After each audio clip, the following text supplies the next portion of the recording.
down here? Oh, probably. Yeah, you get handouts. Okay. All right, good evening and welcome. We are good to go. Just to give you some information at first, again, those of you online can go to the right side of your screen and double click on the PDF file for tonight's handouts if you've not already been trained to do that before class starts. So hopefully you have that. It's a lot of information tonight. Those of you here at the table, under the basket with pink envelopes, there's this form. If any of you want to receive emailings, I think we took your email last week. If there's any information you want us to have, just fill one of those out. But I did get your birth data. All of you have charts. The charts we will begin working with either at the end of tonight's class, or you may be working with them on your own this week. We're not really going to apply the charts until next week. And tonight's class, I have to warn you, as somebody made a comment, that the handout packet was rather thick. And mine's even thicker because it's in 16 print, so I can read it. Anyways, tonight's class is very much informational, and I want to start off with that warning. I'm not going to just stand up here tonight and read to you pages of information, but what we are looking at tonight is to get everyone on the same vocabulary, basically, which we're going to be taking with us into the next 4 weeks of classes. We're looking at vocabulary related to the houses, the planets, and the signs. And only the vocabulary is specific in this class, in that we are looking at it from a money and a vocational standpoint. So it's slightly different than your average astrology class. We're going to work with somewhat nuanced information. And what I intend to do in tonight's class is to be able to, hey, come on in and have a seat, Ms. Cheryl. Work with the nuanced language and to get all of you to just start expanding your thinking about houses, signs, planets, and how it is they interrelate with one another. Where there are similarities, where there are dissimilarities. So, we know, gotta start with a quote. J.P. Morgan, I just like this. And to add to this quote, which is, millionaires don't have astrologers, billionaires do. Well, actually, us poor folk have them too. And everyone can actually benefit from working with astrology.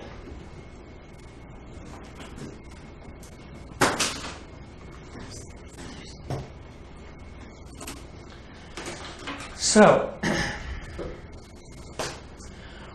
what we are looking at over the next couple of weeks, and what we are building up our vocabulary in tonight, is the fact, as in this quote from Zane from Occultism Applied, the birth chart accurately maps the thought causes in the astral body, which function in a four-dimensional realm to attract events and experiences in a three-dimensional realm. The power of each of these thought cells and the extent to which each thought cell is an attractive or repellent force for wealth. So that's what we're looking at, especially tonight and over the next 2 classes. Tonight we're building the vocabulary. Next week we're actually looking at how to make money. And then the week after that we're looking at vocational analysis, and specifically from the perspective of finding one's life work through the astrological chart. Christopher, is there any more handouts? I'll give her mine. Well, I have less, is it the same one as? No. Okay. No. Let's see, how many are we? 1, 2, 3, 4, 5, They still on the 6. Oh, you know, they could be. We were having printer troubles. Take a look and see if they're there. If not, did I give you a handout card? No. Okay. She just, they just gave me hers. So Great. not use. Now she'll go search for one. Did you find one for yourself? I did. Good girl. Thanks for doing that.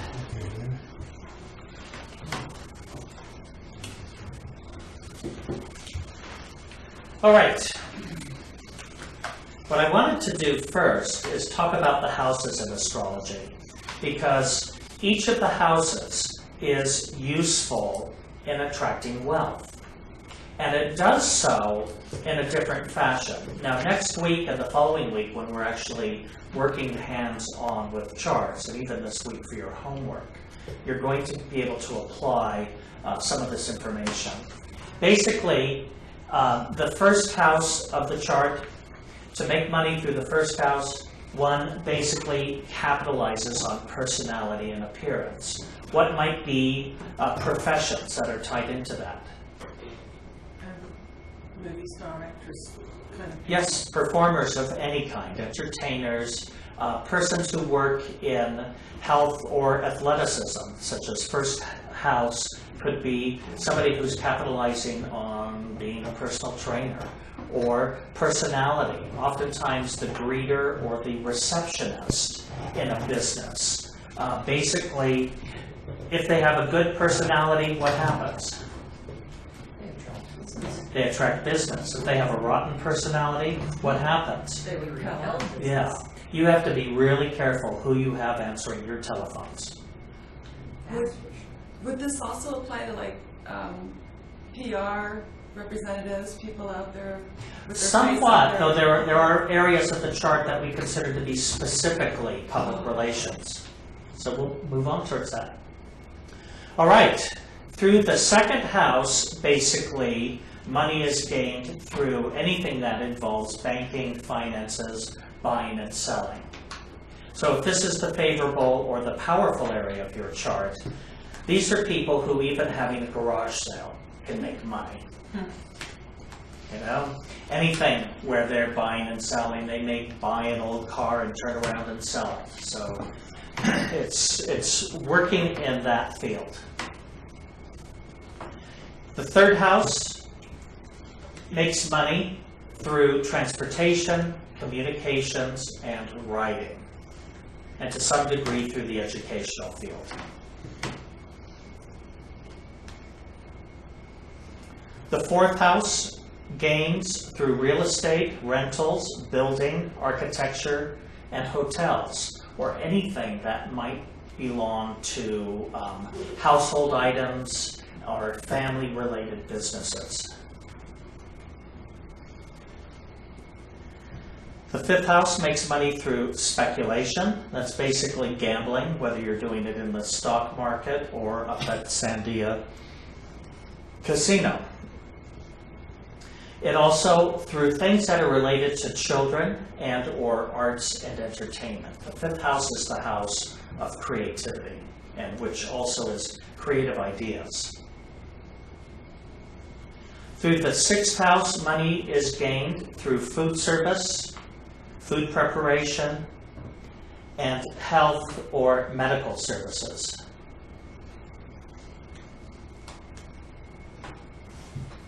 Seventh house, anybody who has to meet with and interface with the public and or works directly with the public, such as an agent, manager, an intermediary, a mediator, or a counselor of some type.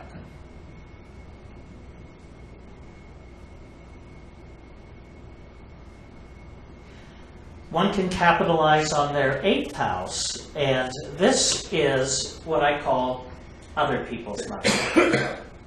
So through this avenue of your chart, you bring in gifts, legacies, inheritances, what could be grants, scholarships, and money can come in through things such as insurance, investments, pension planning, planning ahead.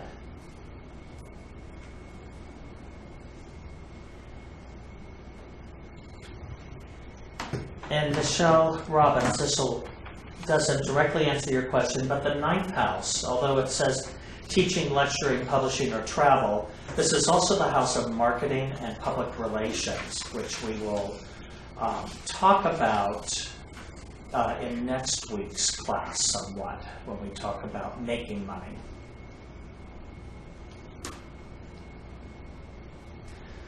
Now, the 10th house in the chart does rule one's career, and in another 2 weeks we'll talk about planets in the 10th house and how they impact us.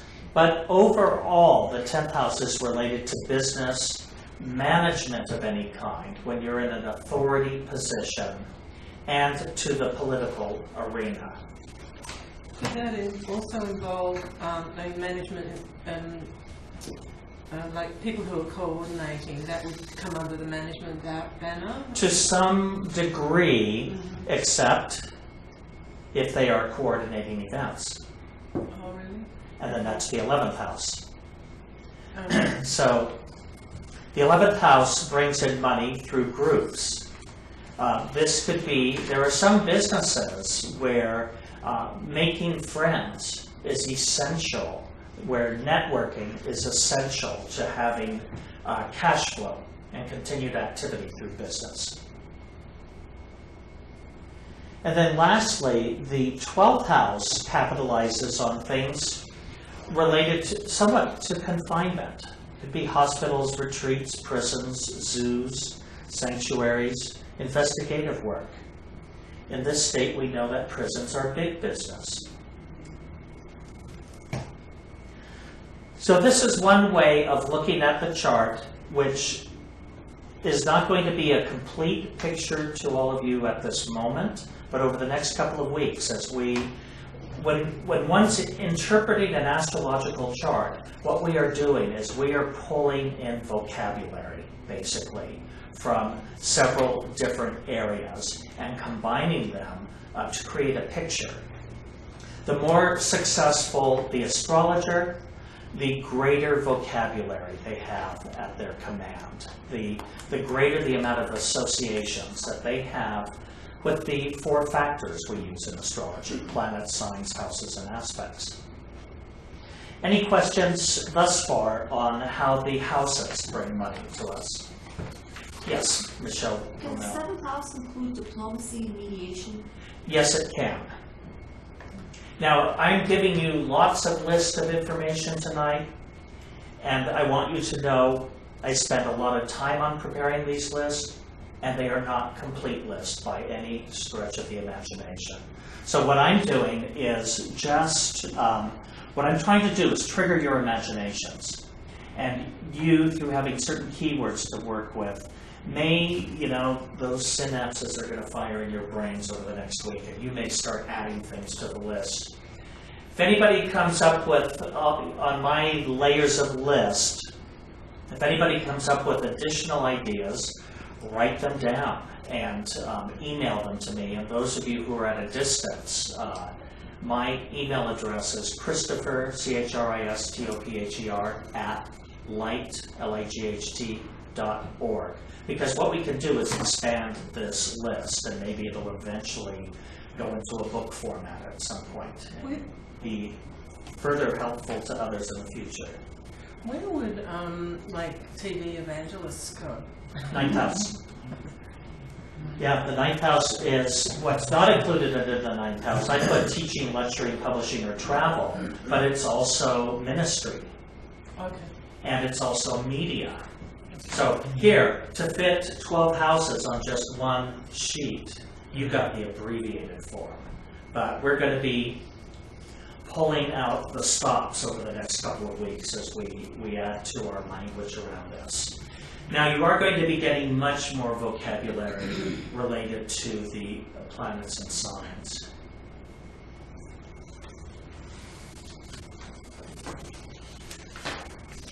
All right. But that which is here of interest to us is not the explanation of how the effect is produced, but that they are produced, and that people born with powerful thought cells, harmonious to wealth, attract wealth. and those born with thought cells discordant to wealth repel wealth. This is a very important quotation, and it's not meant to discourage you. I will enter a disclaimer right here. This isn't meant to discourage you. In fact, our very last class, our 6th class, is going to be on what can we do if our thought cells are set up to repel wealth. You know, how do we have a different experience in life other than what might naturally be established for us? But basically, in understanding astrology, the chart either works to attract or repel. And this is why it's so useful to us as a tool to understand why certain people attract certain experiences that are different from another person. All right, we're going to talk about the planets, because each of the 10 planets attracts wealth in its own unique way. And as I have already mentioned, the remainder of this series of classes require that we share a uniform vocabulary related to the planets. So the information I cover tonight may be review to some of you, and to other of you it may be new information. But what we're going to be going through now for the next hour and a half is basically 10 planets and 12 signs, but looking at it from how do they attract money? Through what avenues do they pull in revenue? Now, the sun, we know, is very important in any chart. The self-esteem, the identity is associated with the sun. And in Hermetic astrology, we consider each of the 10 planets to govern in the soul or in the unconscious mind one of 10 distinct urges. These are, you might think of them as being motivational forces that move you towards specific trends of thinking and action. Now, the sun corresponds to the urge, which is known as the power urges. So these are the urges which have to do with self-esteem, self-worth, the need for significance, the need to stand out, and the need to be in control. So what we're going to see when we look at sun-ruled vocations is that in everything that the sun-dominated person does, they need to somehow feel that they are in charge, that they are in control. Now, that can express harmoniously through the personality as a sense of authority. And that's as opposed to being authoritarian. An authority is when we actually look up to someone as being knowledgeable in their field. Now, the sun in a chart can express negatively or discordantly through the theme of tyranny. If you think of an afflicted sun, this is somebody who wants to dictate to others, wants to be in control to the extent of bending other people to their wishes. Whereas an authority is oftentimes somebody who actually listens to the ideas of others, assimilates that information, and then somehow absorbs that into the way in which they extend their governance into their environment. Now, one of the things we have to pay attention to, and in 2 more weeks when we look at vocation, the sun is one of the factors we look at. Now, the house that the sun occupies in your birth chart, we say is subject to vitality. What that means is that this is an area of your life where you get invigorated over things. It is also, wherever the sun falls in your chart, in terms of the house position, is an area of your life where you tend to search for your self-esteem. So going back to that list of 12 that we went through before, is it tied in with the body, the physical appearance, your finances and possessions, your studies and communications, your home and family life, your lovers or your creativity, your sense of purpose through your workplace, through companionships, through the resources of other people, through expressing your opinions publicly, through being managerial, through your association with friends and groups, or through more secret matters and working behind the scenes. We all draw our self-esteem through a different region of our soul. So this is very important to know. So here are some of the occupations that are ruled by the sun. I'm not going to read all of them because, you know, you're going to be bored to tears if I just go down a list of things tonight. But let's, you know, we'll read through a few lines. Administrator, authority figures, biochemist, boss, chairman, chairwoman, champion, coach, conductor, dignitary, director, drill master. Are you seeing a theme here? I had originally sorted them out more thematically, and then I went back and put them in alphabetical order, which is far less useful, I think. But basically, the theme with the sun is that the sun needs to be in charge. It needs to be the authority. What is the conductor doing? Directing the... They are directing the orchestra, and when they do this, you know, all the instruments do that. That's what's going on. There is one profession that is more long-lived than any other, and that is conductor. Why? I've decided, of course, their sun is being stimulated, which is the planet of vitality, but this is also someone who gets to feel that they are in control in their lives. And there must be something deeply satisfying to the thought cells that supply energy to the physical body from that. Also the vibrations they're being bathed in all the time as well. Yeah, being around music, Yeah. please. That has to have some beneficial events. Look, there's an usher. Why usher? What are they doing? Yes, you follow the usher. They are leading you to your seat, and they are telling you where to sit down. So, I like queen. yeah, well, we don't all get to be queens, but we can try. We can work on that. What the superior, is that the religious superior? Is that what you mean? Or is it supervisor? Hang on. In any business, one, you know, can have a supervisor, a superior. What we call the person in a workplace that is above you, we call them your superior. Oh, okay. And it comes from the Latin, and it basically means, you know, that which is above. Supra would be the word it comes from. That's the etymology of the word. So anyone who is above you is your superior. But basically, the sun type of profession is drawn towards making money through being the authority over the other person. Now, if the sun is powerful in a chart, they do have great difficulty working for others. And in 2 weeks, when we talk about should one be self-employed or work for others, the sun is going to factor into that equation. So, are there any questions about some of the ideas that are up here? You can see drill man, the foremaster of a crew.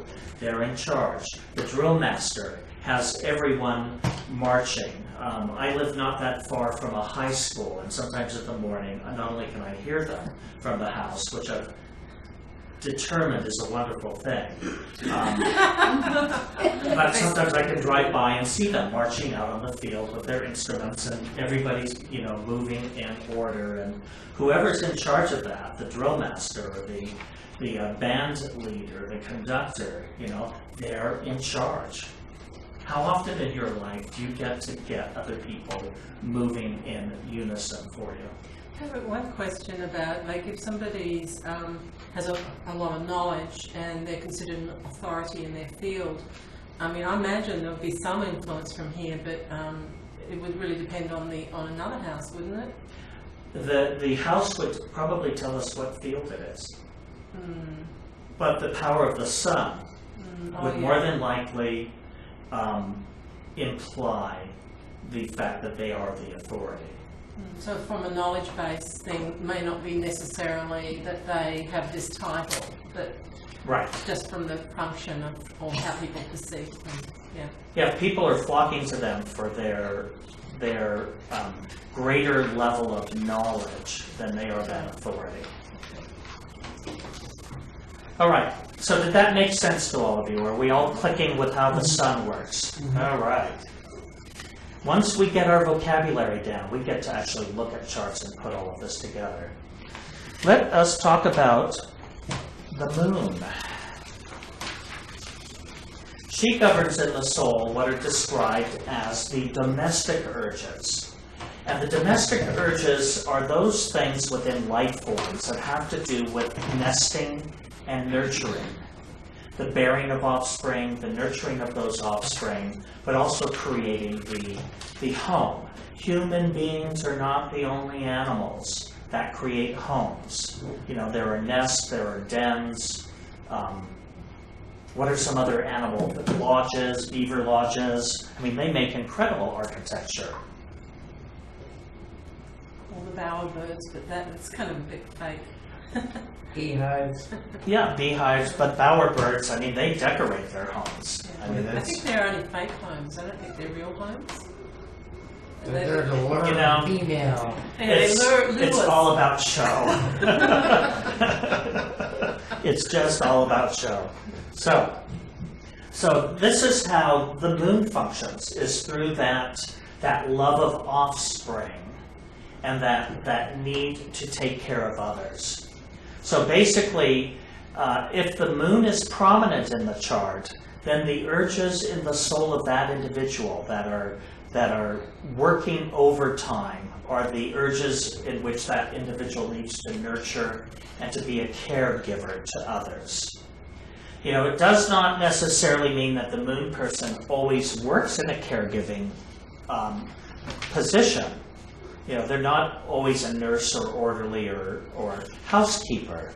But that might be the person in your workplace that when they're going out for lunch or dinner might ask you, you know, do you need something? Or if they're on their way to get a cup of coffee, they may bring that back to you because it's just instinctual to them.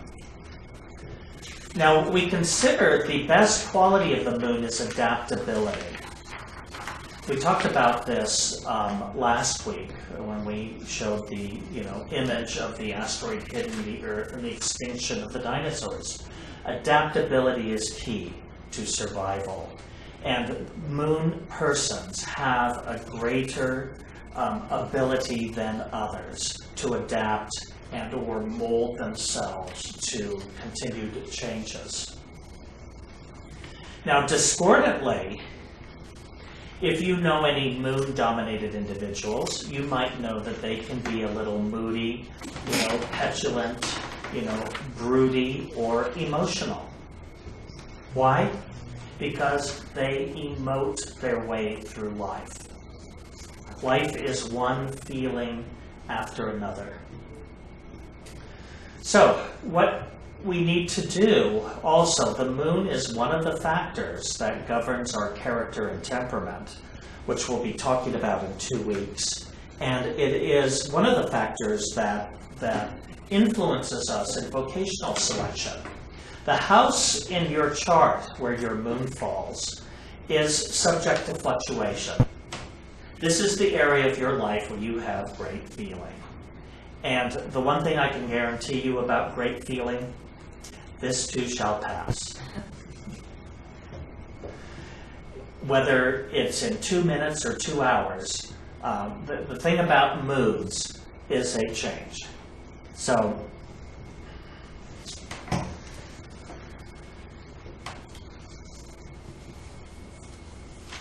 now, the other thing to know about where the moon falls in your chart is that this is the area of your life where you seek to either nurture others or to be somehow nurtured by others. Would this house, seeking to be nurtured doesn't. I'm asking a bit of a rhetorical question. Oh, but, spit it out. If you're saying the area of your life where you seek to be nurtured, would you then say that those are actual needs? Or are they No, I think desires? the moon is very needy. It's based and- on need rather than desire. Right, though the sign the moon falls in can, if your moon is in Sagittarius, how needy are you? If it's in Cancer, take me home with you, I don't want to be alone. So, moon in Sagittarius is the type of person, how do they nurture other people? It's the old, give a man a fish, he eats for a day, teach him to fish, he eats for a lifetime. The moon in Sagittarius is, no, I'm not going to cook for you. Sit down here, I'll show you how to carve a fishing pole. And they are nurturing you. They're nurturing you towards greater skill. It's just not in the more, Directing you to self-nurture. Yeah. Or they'll take Let me help you more. do that on your own. Okay, so activities that could be money-making opportunities through the moon, again, have to do with nurturing or caretaking of others. So on this list we have, the airline attendant, the au pair, the babysitter, a baker, a bed and breakfast manager, caregiver, caretaker, chefs, cook, dairy workers. Come on, dairy workers, they're working with mammaries, basically. Cheesemakers, it's all the food. Some people actually make money being foster parents. They receive an income for taking care of wards of the state. In the last 20 years, there have been gestational surrogates. I mean, this is somebody who, you don't want stretch marks? Fine, I'll carry your baby for you for, $60,000 for the year. Or 9 months work and 3 months vacation, so.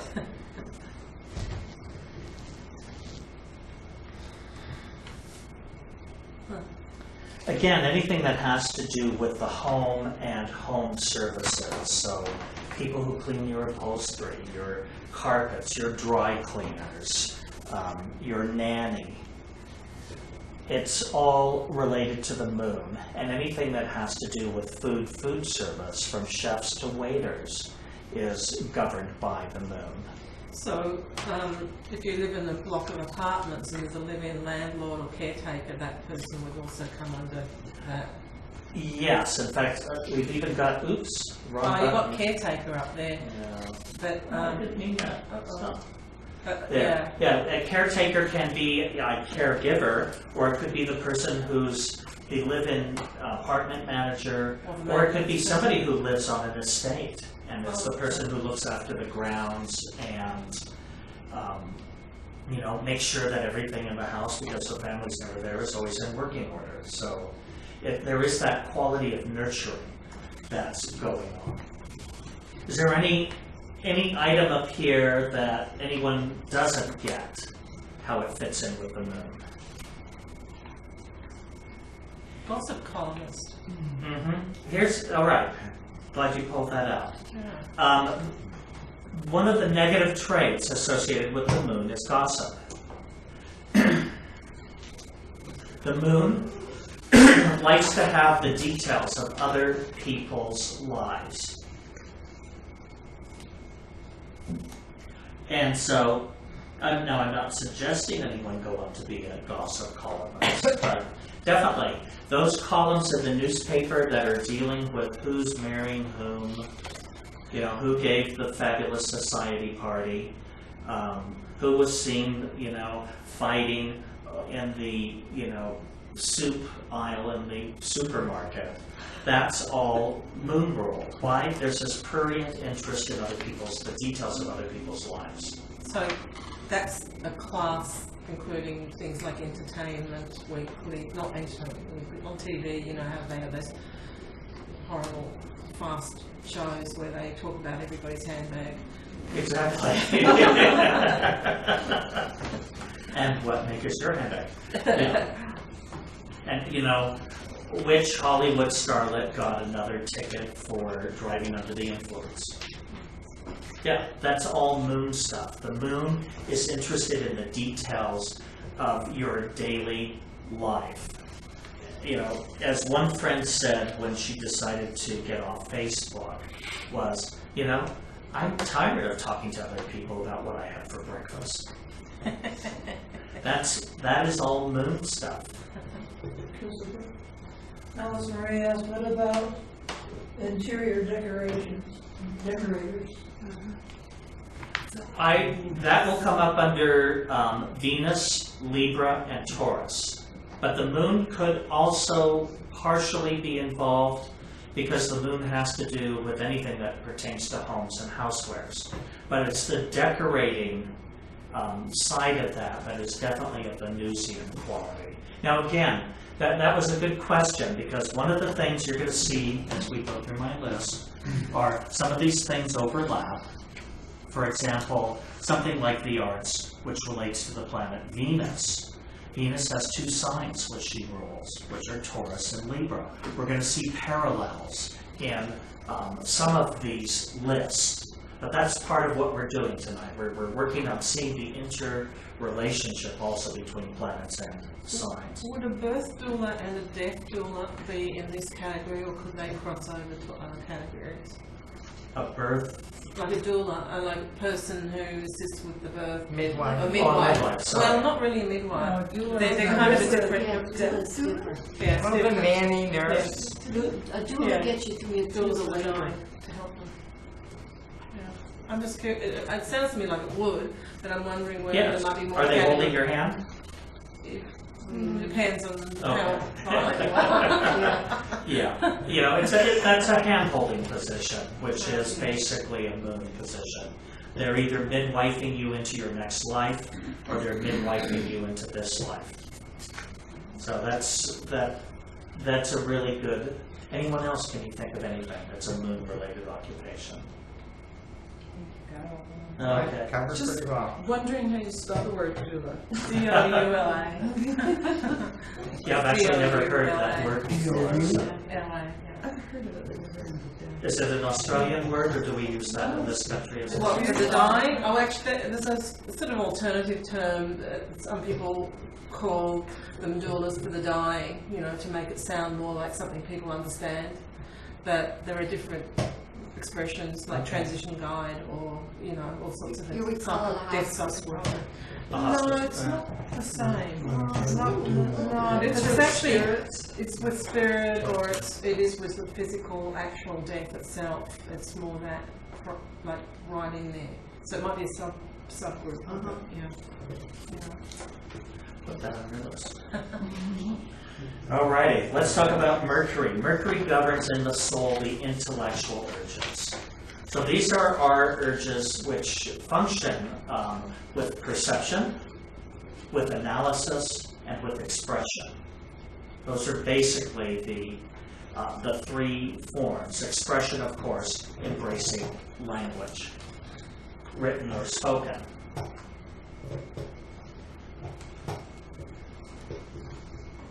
So, if Mercury is harmonious, then the nature is to express intelligence and to communicate.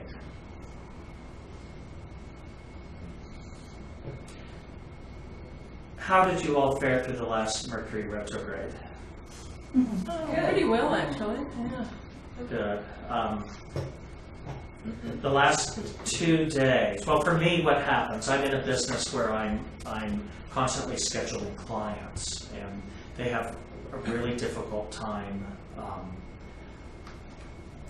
like matching all of that up during those periods. You know, they'll set it for one day and call on another day, or keep calling and rescheduling, or get caught up in a conversation and, you know, call 20 minutes late, something like that. It's always wacky that way. And on the day that Mercury was going stationary direct, my computer crashed. Oh, man.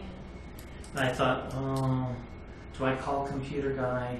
and get him in to fix this, or do I just wait a few hours till Mercury goes direct and it's just start working again? And I thought, well, you know, I can't go a day in my business without having this work. I better call computer guy and get him in. So he gets in, and you know, right at whatever it was, 5:09 p.m.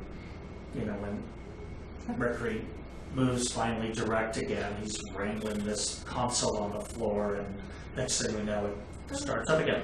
So there you have it. Mercury is communication, and then it's also your equipment that's related to communication. And believe me, I'm not one of those astrologers that doesn't do anything for the 3 weeks that Mercury's retrograde. Life must go on. But I'm always taking certain precautions during that time, just knowing in advance the themes that will be happening. Yes, Vega. I was just going to say, between this kind of astrology and what I had before, you know, before it was like Mercury's retrograde, oh my God, you might as well just bury yourself for the next 3 weeks, versus this where it's like, well, you know, you may know that Mercury's retrograde, but you just recheck your work, or, you know, that kind of thing. It's much more positive and moves you through it easier, I think.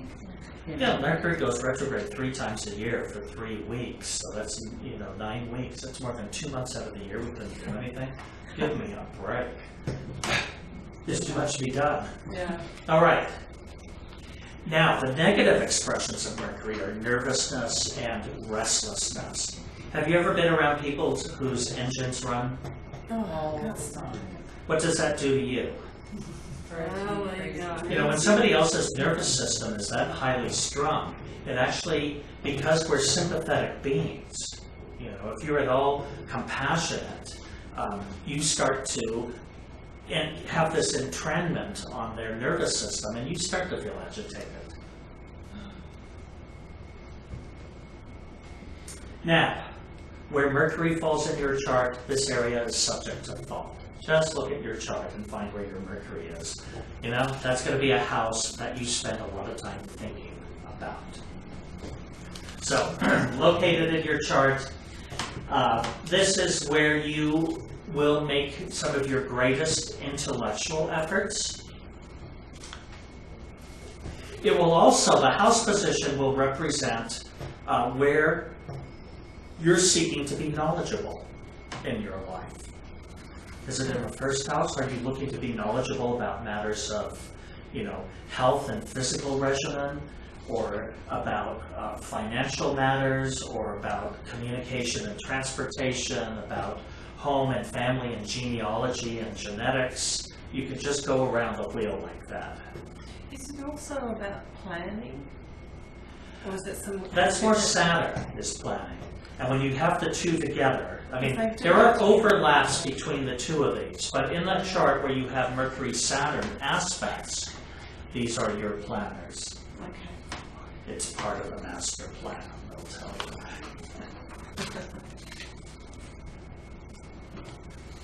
you. Oops, went through that quickly. Mercury's fast. Did you really get that? Ah, It's over. Quicksilver? That was fast. All right. I like that. So, Mercury was known in ancient Rome as the caducator. Basically, he was the mediator. So Mercury functions as a go-between. Even in horary astrology, we'll often look to Mercury in a chart as being somebody who comes in and facilitates the deal. So Mercury is the agent, basically. And here you can see everything else that has to do with communication, expression, travel, which Mercury rules. You know, we've got chauffeurs, bus drivers, anyone who gets information out, such as news reporters, radio announcers, programmers, and anybody who is recording information, whether it's a recording technician, a stenographer, a technical writer. So this is the theme of Mercury. entrepreneur? Would that come in there? It's a little bit of a hybrid. It is, but I think you could put that down under Mercury. Though I think it's more the upper octave of Mercury, which is Uranus, Okay. is more entrepreneurial. I might put it there, but Okay. there is a relationship between those two planets. Okay. Does anyone see anything up here that they think doesn't belong or wonders why it's there?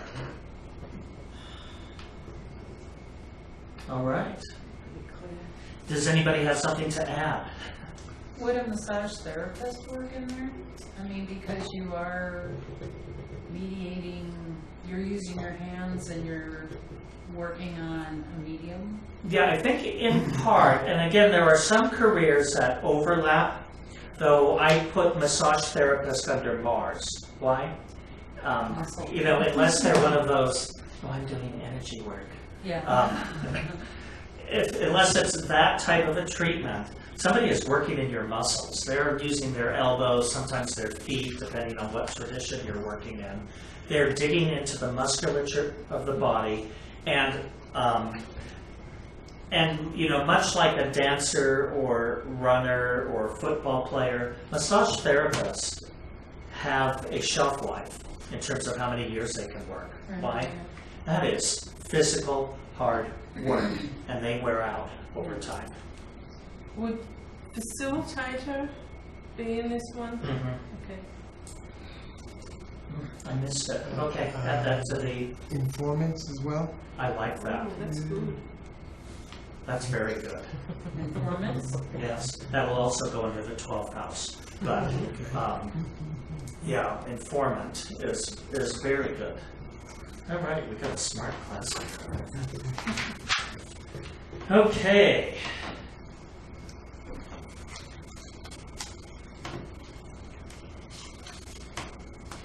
Beautiful Venus.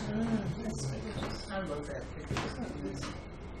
Venus governs in the soul, the social urges. Now, these are the desires to basically bond with others. And, you know, it can be in friendship or it can be in love.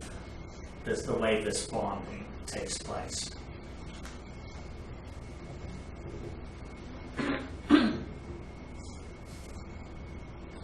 The thing that Venus needs to do in any of her facets of expression, she needs to socialize and she needs to beautify.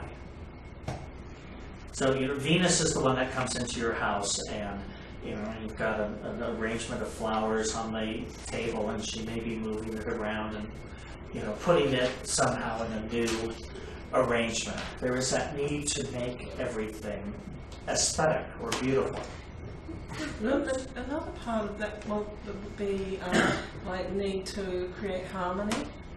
Yes, and that becomes very apparent through her rulership of the sign Libra. Right. You made a mention about the soul. Would you say it houses the soul? No, he said soul urges. The soul's urge. Yeah, the urge within the soul. The thing, Gotcha. if that Venus is the dominant planet in that soul's urge, and you'll see it. I mean, Venus people we like to be around. Why? They're pleasant. They're pleasant. They give us pleasure when we're around them.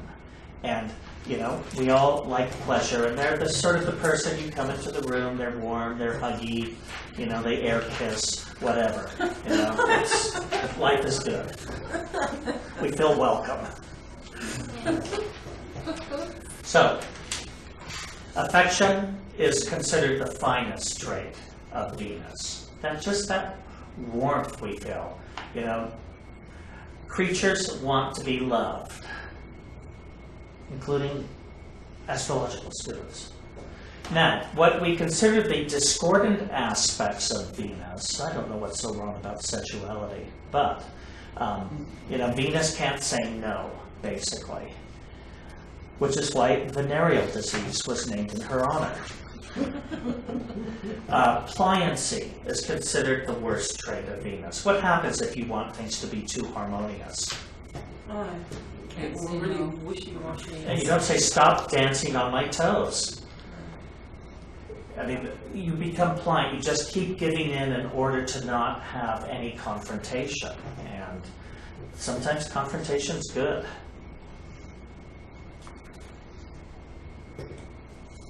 Now, an important place. Look in your chart for where Venus falls, because Venus is subject to gratuities. If you think about that at the bottom of the check at the restaurant, gratuity included. Basically, gratuities are tips. It's where we get little gifts from other people. Venus brings in ease, and the area in which Venus falls in our chart is where we tend to have friendships. And it also represents the area of your life in which you want to either love or to be loved.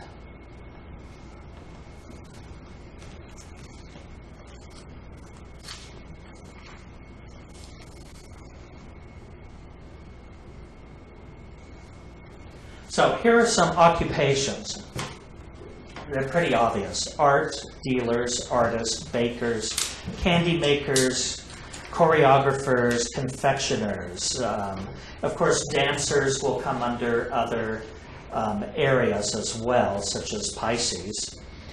Somebody who may work at a dating service. They're hooking people up, trying to find love for others. Alice Marie, to answer your question, anybody who works in a field of design, and this can be anything from graphic design, interior design, except for what is the other one, intelligent design? That may not be it. Hairdressers, makeup artists, fashion illustrators. Basically, anybody who is working in an aesthetic realm is somehow expressing the needs of Venus to beautify. And whoever's baking you cakes, making you sweets, trying to sweeten up your life somehow is involved in a Venus activity. Christopher, what's milliner? A hat maker. It's not a word we use much anymore, but Never even heard it. but it's one word rather than two, as in hat maker. So, always find the specific word. Is a draper in this? It is if you write it down. I'm not seeing it here. Not that we have many of those. We don't have many drapers anymore, but we do have, what could be carpet layers and drapery hangers. But drapers were definitely part of the fashion world, who would actually drape fabric on the form. I forget what they're called now. It's been so long. All right. Would that cover also actors? To some degree, Neptune, which we consider to be the higher expression of Venus, we associate more with the dramatic arts, but definitely anything creative is in there. So actors could be ruled by Venus, they could be ruled by the Sun or by Neptune, or by the first house, or the fifth house. So there are overlays, or by the sign of Leo. So what we're learning tonight is there are these overlays of information that when we actually start to look at vocational analysis, we may pull from a variety of pots to get our information. And so we can kind of get more confirmation by looking at different, sometimes if it keeps appearing, that would kind of that kind of seals the deal. Yes, Barb, who's online and what do they have to say? Alice Marie asks if a harmonious Venus moon would be a good tipper. A good what? Tipper. Oh, I see. That kind of. I think so. I think just a harmonious Venus or a prominent Venus is somebody who's going to be a good tipper. But of course, a nice big fat Jupiter helps too. So. That could be a problem. All right. The aggressive urges of Mars Basically, they express harmoniously as construction, motivation, or passion. Discordantly as aggression, destruction, or impulsiveness. What I left out, which I included with the others, which is needs to, I just realized that. I had a category, Oh, which I've left out from Mars. oh. Basically, Mars needs to either build up or tear down. He's only interested in, besides sex, two things, building up or tearing down.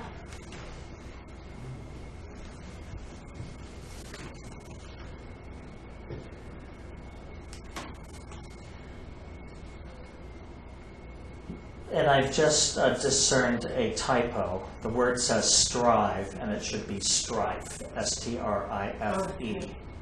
Where Mars falls in your chart is subject to strife. Okay. It's just the nature of Mars. Manlius titled Mars as the lesser malefic and is responsible for 1/4 discord.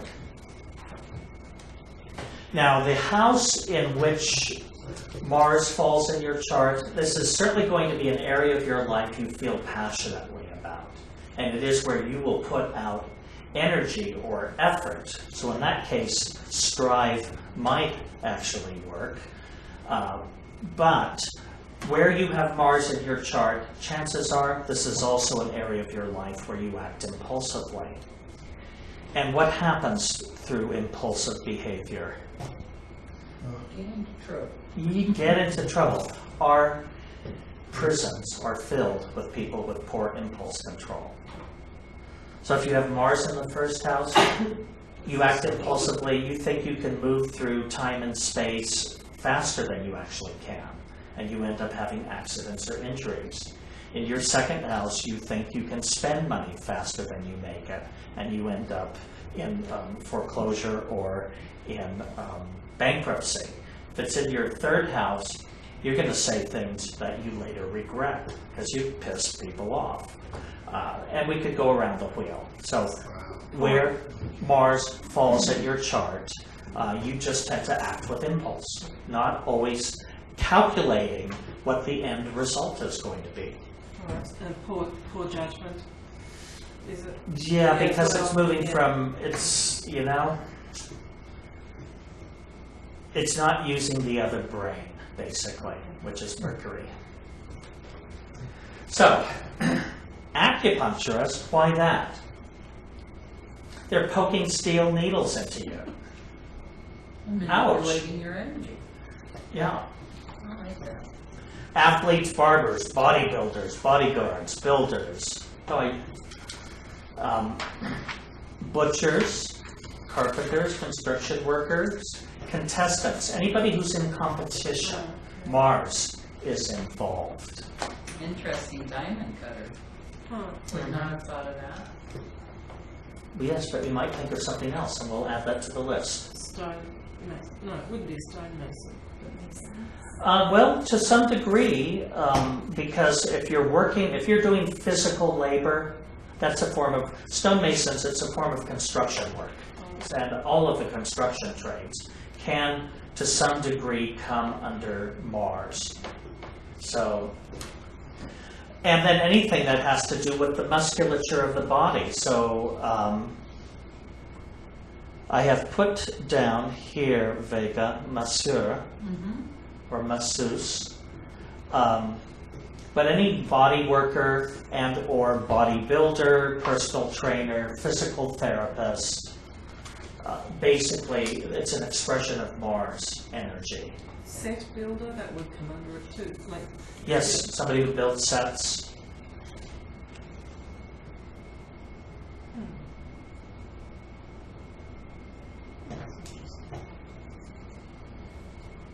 so why would a repair person be part of this? Because Mars either tears down or builds up. It's one polarity or the other. So, handyman, the person that comes in and fixes all those little things. mends the hole in the drywall where you put your fist through the wall the week before. So is this sort of the lower octave of Pluto? No, we consider actually the moon and Pluto to be related. Pluto, a moon being family, and Pluto being community, the larger family. But there are some astrological schools that look at Mars and Pluto as being in a closer relationship. All right, the religious urges, which are ruled by Jupiter, express harmoniously. That looks like I've just sort of started leaving out a category. Okay. They express harmoniously as benevolence, generosity, and goodwill. What Jupiter needs to do is to express with joviality and excess.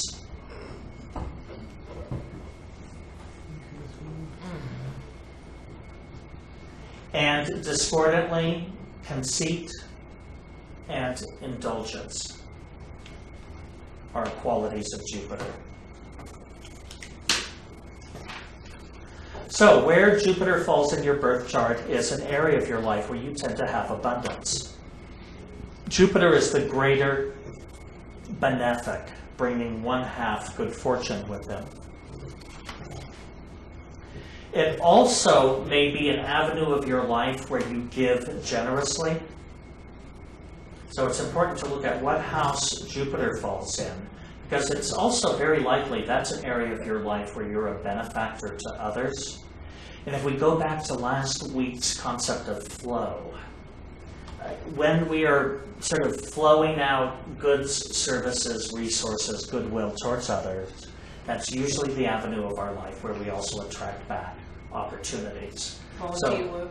What's that? Volunteer work. Exactly. And there are some people that don't do volunteer work, but they will stop what they're doing to help their neighbor or somebody on the street who needs to have their car jump-started or a tire changed. Or there are other ways that are less organized than volunteer work. But volunteer work is really an important activity, and chances are the house where Jupiter falls in your chart is where you do your volunteer work. Well, that went by quickly too. All right, and someone was asking earlier about PR. Jupiter is the PR agent. Why? Jupiter exaggerates. You know what I love reading? I love reading real estate descriptions. Either in newspapers and those magazines you find at restaurants, when you pull the flyers out of in front of people's homes. I think there are no greater optimists than real estate agents. Is anyone in here a real estate agent? Okay. Not defending anyone, but, what do they call a 600 square foot house? Cozy, charming. Cozy, charming dollhouse,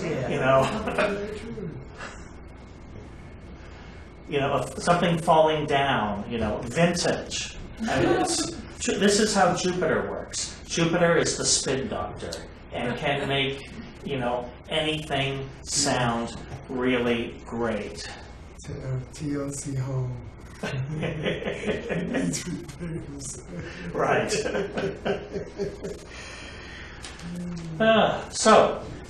Bail bondsman. Why that? Well, to be a bail bondsman, you have to have goodwill. You have to have faith that the money you're putting up is going to come back to you because this person's not leaving from Mexico.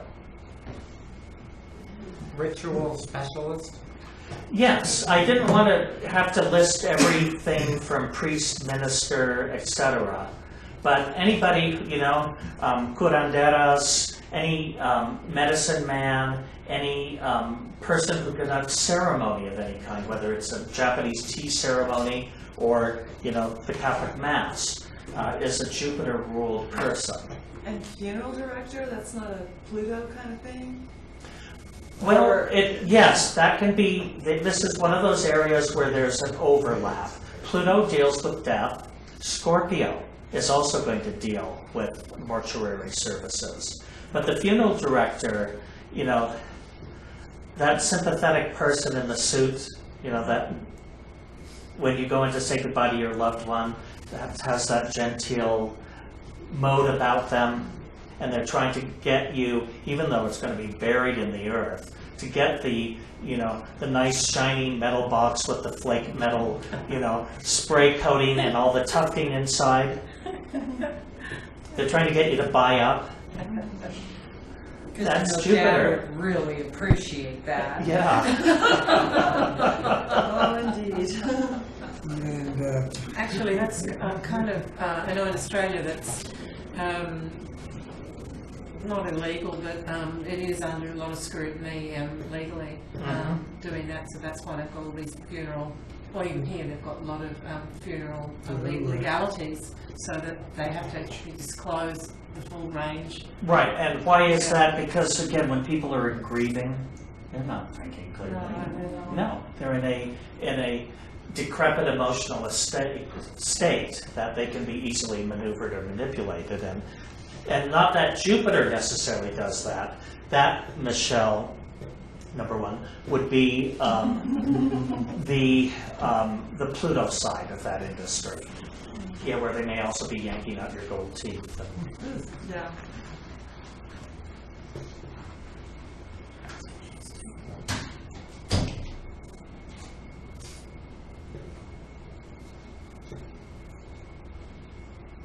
We've only gotten to 7 planets, and we've got another 12 signs to go through. So I'm going to move more quickly. All right, the safety urges.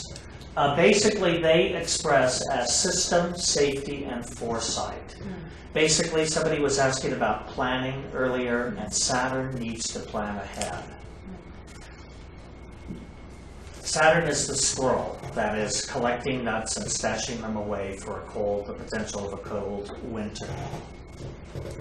I always watch ants and squirrels in October, November to get a sense of what the weather's going to be. If they are furiously storing up food, I figure they have a sixth sense of whether it's going to be a really tough winter or not.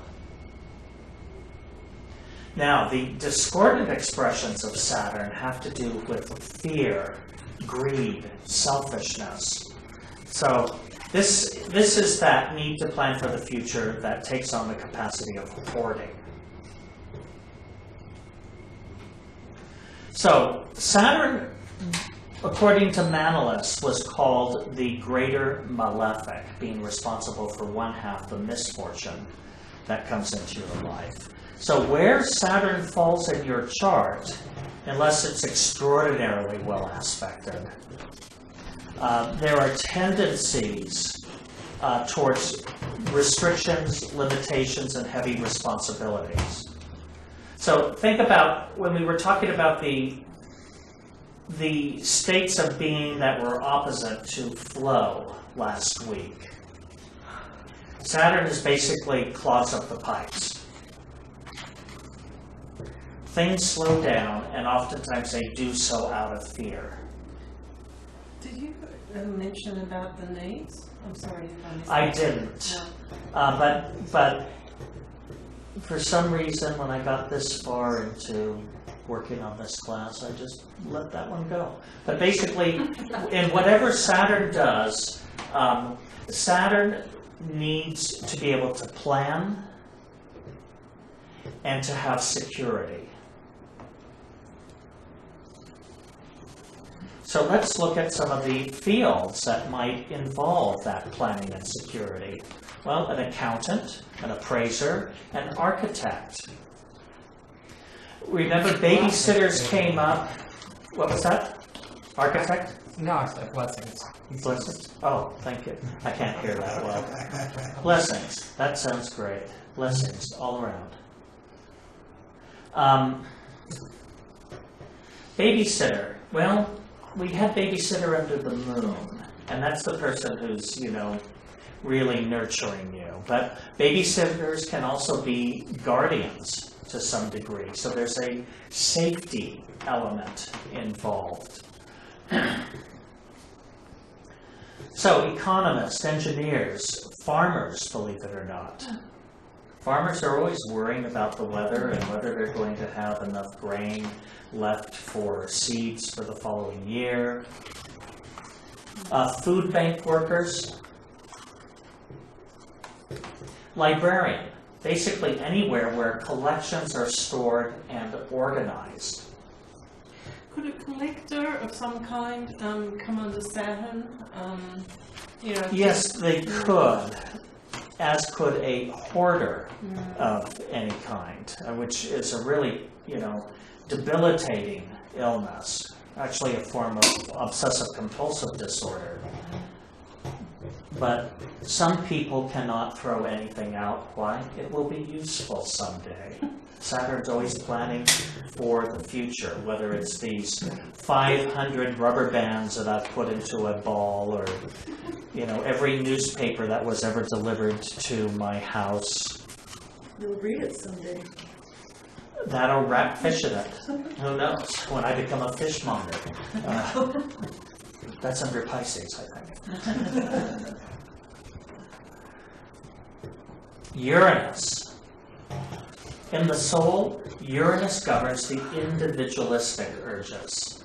Basically, originality, inventiveness, and innovativeness. Basically, wherever Uranus needs to do things their way and differently. So, the discordant expressions can be eccentricity. Somebody who is authority oppositional. We've all known people that will make a statement and they'll say, no, it's not. Or they'll work for someone and that they'll do anything they can to undermine the people they work for. It's authority oppositional.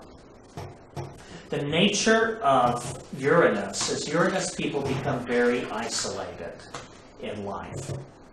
Because, yes. Got a question here from Renee. This is Christopher. Saturn in Sag, Jupiter in 10th could explain hoarding, things related to your occupation. what were they again? What were the? Jupiter in the 10th and Saturn in the 8th? I think it was Saturn. Saturn in Sag, Sag. And Jupiter in Jupiter in the 10th could explain hoarding, things related to your occupation. Question. Right, and I mean there are some occupations, there are certain artists that may work with found objects which have to hoard in order to use those things. Or I've known seamstresses who just have boxes and boxes of material and ribbons and odds and ends of lace, and there is occupational hoarding and then domestic hoarding and all kinds of things. Now, where Uranus falls in your birth chart is subject to just being different. This is where you are somehow unconventional. It's where you go to the beat of a different drummer, or where you're attracted to the unusual in life. But it also tends to represent an area of your life where you have reversals of fortune. That means you're sailing along, and then suddenly things change in that area.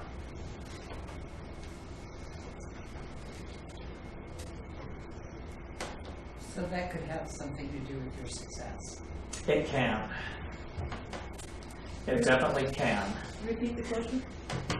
Oh, Vega, it was not a question but a statement, and it was, so that can have something to do with your success, for which the answer was yes, or a nod of agreement.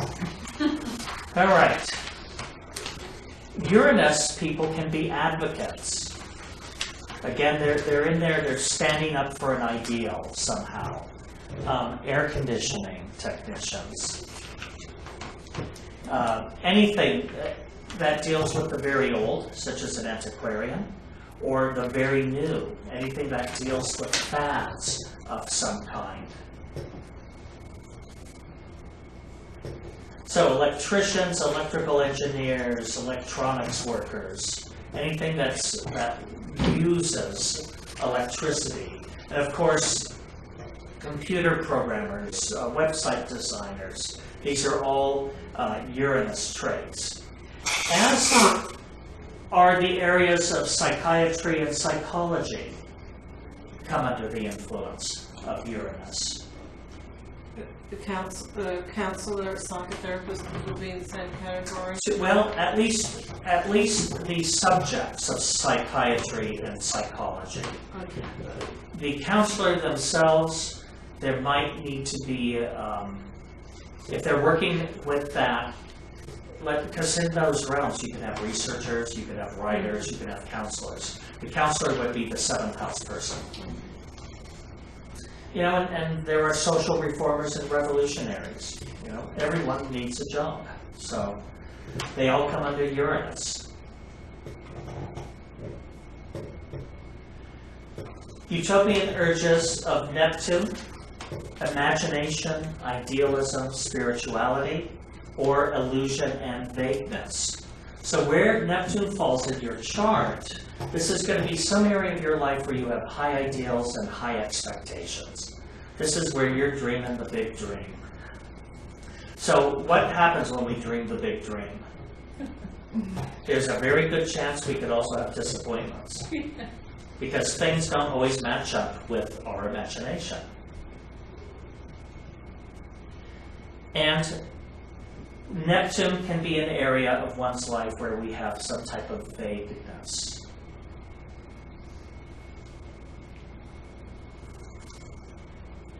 Neptune likes to have fuzzy edges. It squirms when it's about to be pinned down. So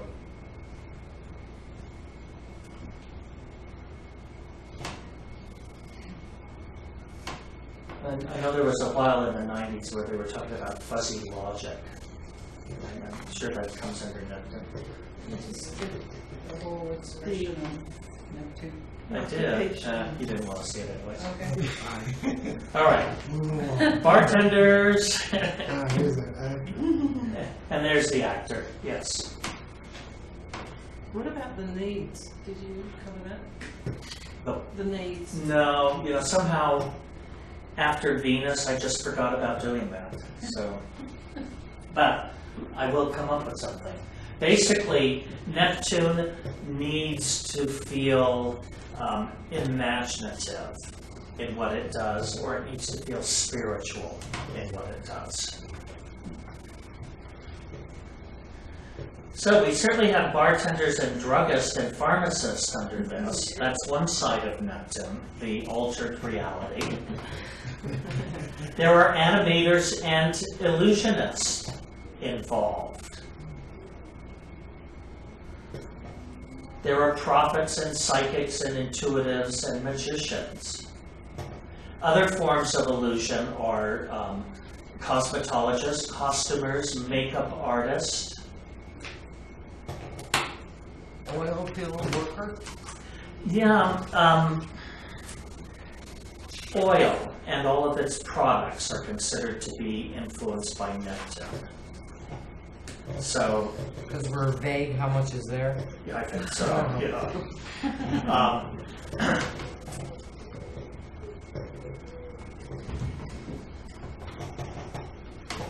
But yeah, no, Neptune is considered to rule petroleum and all of its products. Because it's fuel. That or because we're addicted to it. There you go. That makes more sense. Little did they know back in the mid-19th century in Pennsylvania that we would all get hooked.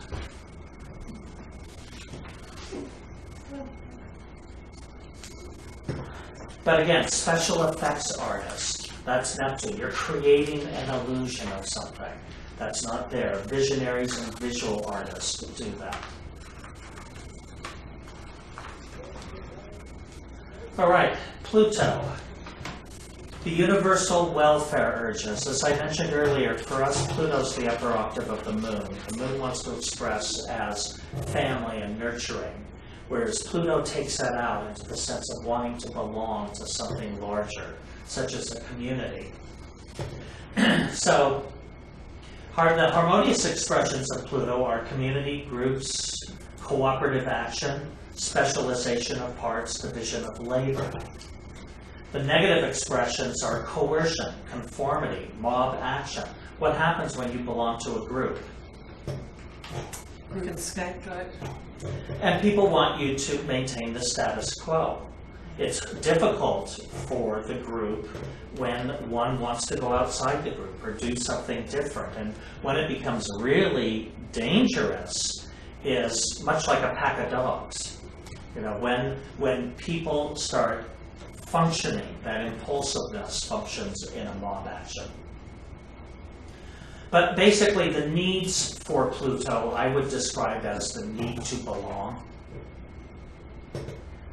And or the need, I also describe Pluto as this need to feel connected to something greater than oneself, if that makes sense. So where Pluto falls in your chart, this area of your life is subject to transformations, sometimes drastic changes, but also to the influences of groups and or what may be societal trends that are greater than you are.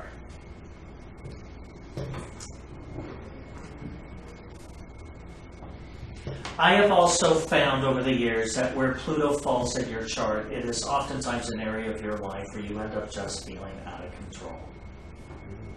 Things go on there, but you're not necessarily driving that bus.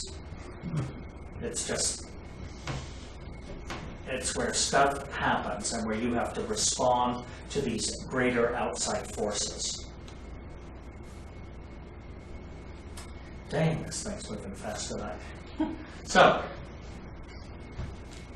an ATF enforcer, census workers, community organizers, CIA operatives, anyone who is a coordinator, covert operative, criminologist. Think of Pluto as being the lord of the underworld, which is why we have the ATF enforcers and operatives happening here. But it's also persons who work to understand that world, which are criminologists and detectives. Collaborator? Collaborators, that would be a good one to put in the C category. But here we also have embalmers and morticians to answer an earlier question, dealing with the dead.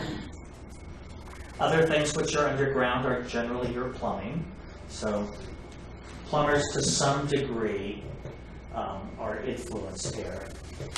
And anyone who's investigating, whether it's a detective or an investigative journalist. I would probably then think that thing I said earlier about doula for the dying, that probably... I put it under there. Pluto. Yeah.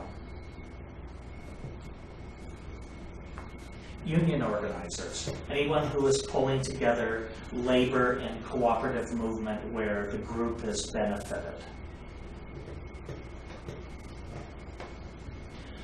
This we're going to just skip through so quickly because we have half an hour left for class. And the thing is, we've got the planets down and we spend a lot of time on the planets.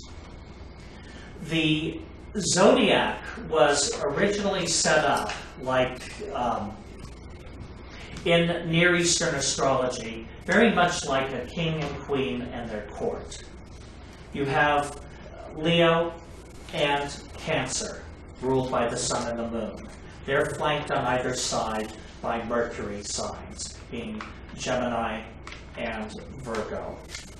They are then flanked by Venus, again moving outward from the sun, which is Taurus and Libra.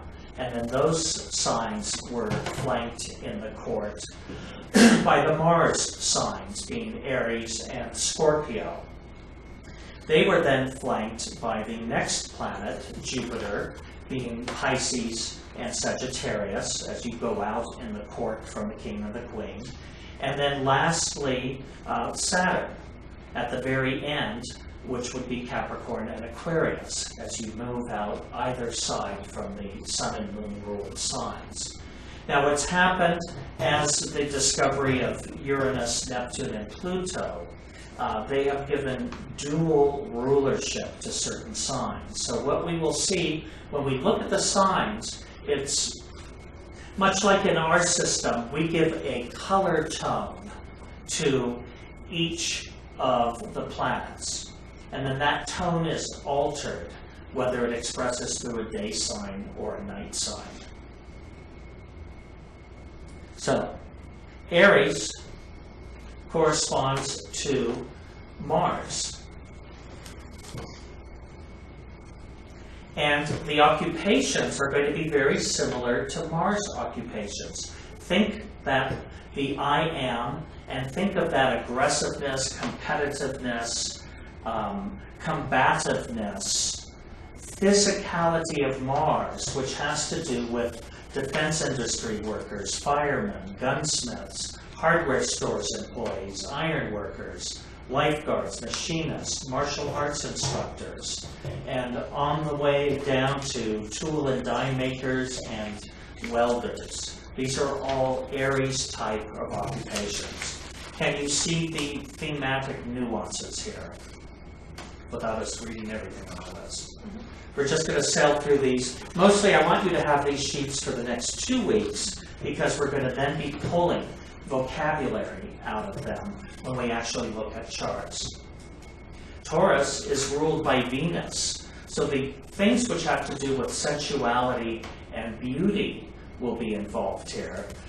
But also, Taurus is an earth sign, so we're going to see it as being earth in a fixed form, being incredibly practical and pragmatic and dealing with the details of life. So, there could be art dealers, persons who function as backers, bankers, bank tellers, and then things which involve the beauty of Venus, such as cabinet makers, carpet layers, commercial artists, dressmakers, florists, jewelry designers, monument carvers, people who work in stone. These are all Taurus qualities, including vocalist. The sign of Taurus rules the area of the neck and throat, and Taurus people are very drawn to vocal music, to song.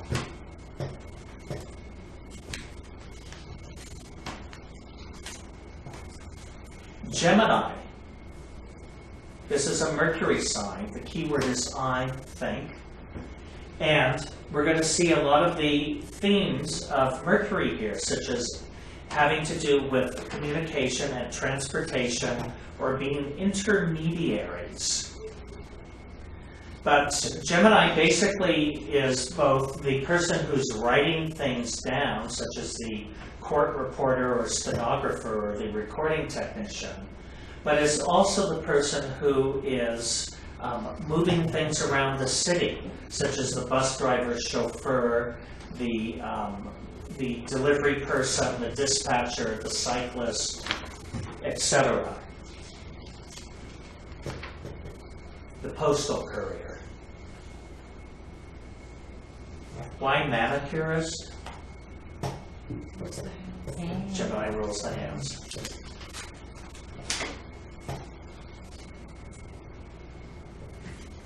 Questions, additions? We're going to zip through this.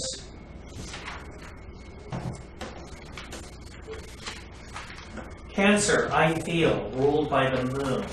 Think home, family, nesting, nurturing, the emotions.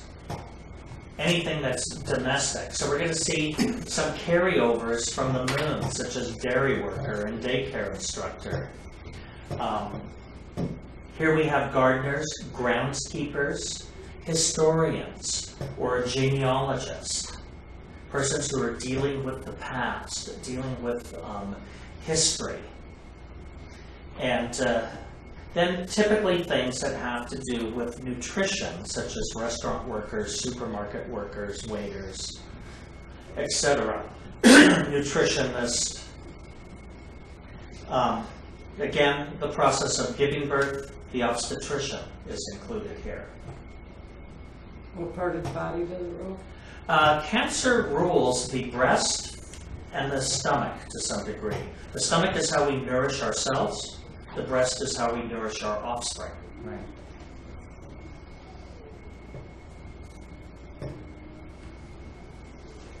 Leo, I will. Leo is ruled by the sun. So in addition to matters that are authoritative in nature, being the boss or manager though, Leo also corresponds to the 5th house, which has to do with children and speculation and entertainment and creativity. So we're going to see some overlaps here. And Rennick, when you were asking about actors, that's, again, an A word, so it's at the beginning of this list. But also, if you work at Cliffs, that's a Leo-ruled occupation because you're going somewhere for amusements and entertainment. People who design games come under this. But we can see the sun influence here in terms of the politician, the biochemist, the coach, the drill master again. Anyone who is a guide or the usher. But the creativity comes through. If you think about it, the sun to the ancient Greeks was, one of his forms was Apollo, who was the patron of theater.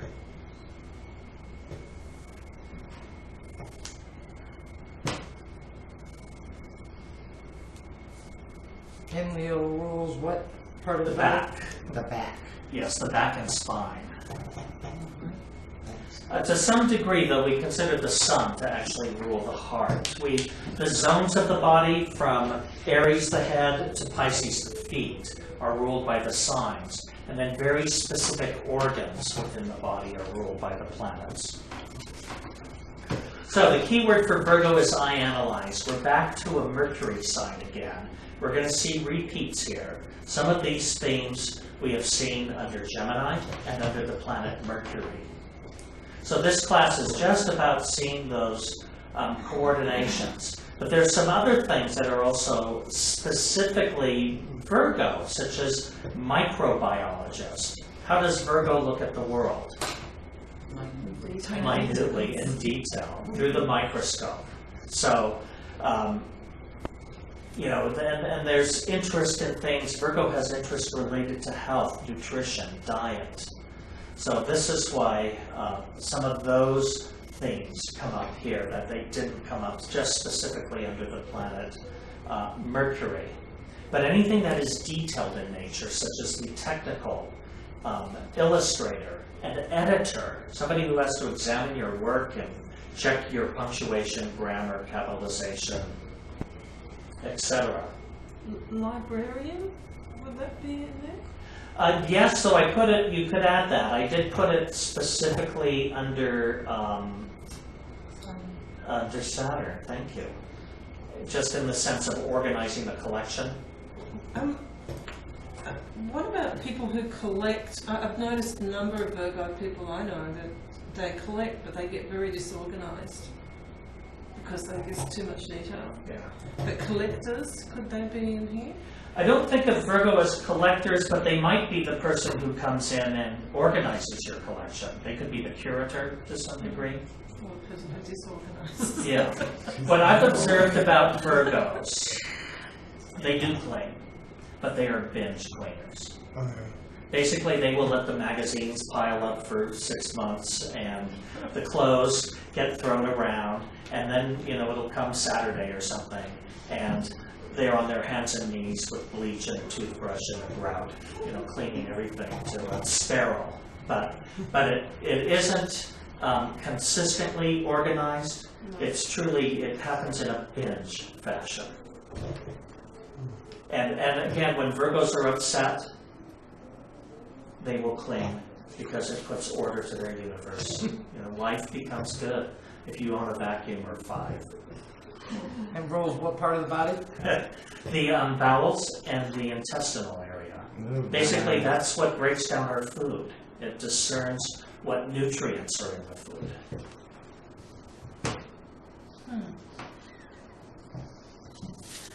All right, Libra is under the influence of Venus, as is the sign of Taurus. So you're going to see things here such as art dealers and designers and interior decorators and hairdressers. But it's also 7th house, so it has to do with marriage and family counselors, lawyers, mediators. There are some therapists. There are some different themes going on with Libra as well, in the sense of that sign's need to bring harmony. And the part of the body is sort of the lower back and renal area, the kidney area, is considered to be ruled by Libra.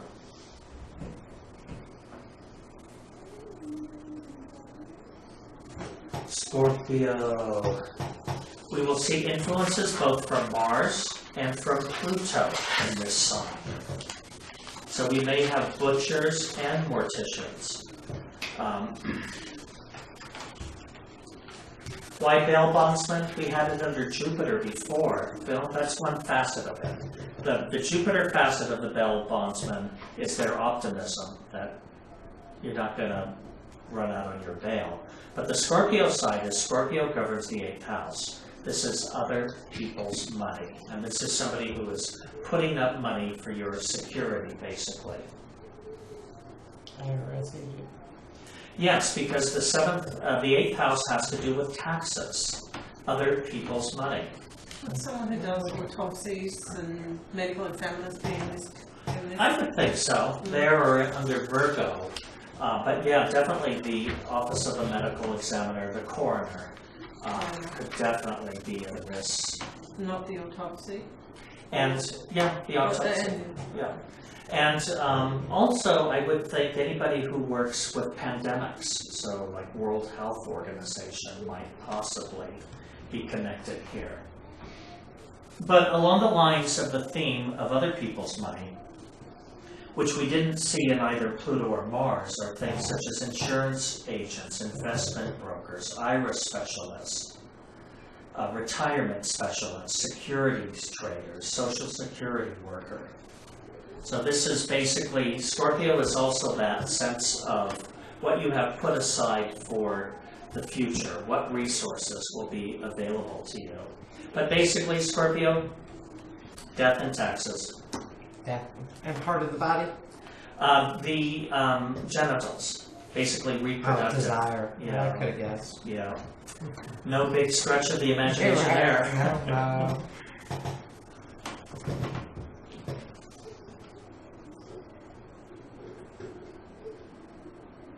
Sagittarius IC, the planet Jupiter rules here. So we're going to see all of the influence from marketing, from sales, from optimism, to the religious side of this, which has to do with being, ministers, ritual specialists, etc. The sign of Sagittarius also corresponds naturally to the 9th house, which is foreign travel. So you'll see airline workers here. And it also has to do with publishing. So authors and publicists and publishers come under this area as well. And the great outdoors, which Sagittarius loves, so naturalist and ecologist might come under. Or somebody working in the forestry service where they're in a tower by themselves looking on the horizon for smoke for months on end. Rolls the eyes. What's that? The Sagittarius roll the eyes. No, actually the hips and thighs. Thighs. Yes, where the largest muscles in the body are located. It's the sign of locomotion, basically of movement. They want to travel. All right, Capricorn. Saturn is the ruler, and we'll see a lot of the organizing end of things here, from accountants and appraisers to architects to city planners, city managers. White chiropractor? Bones. Saturn rules the bones. Would an osteopath? An osteopath could be included here as well.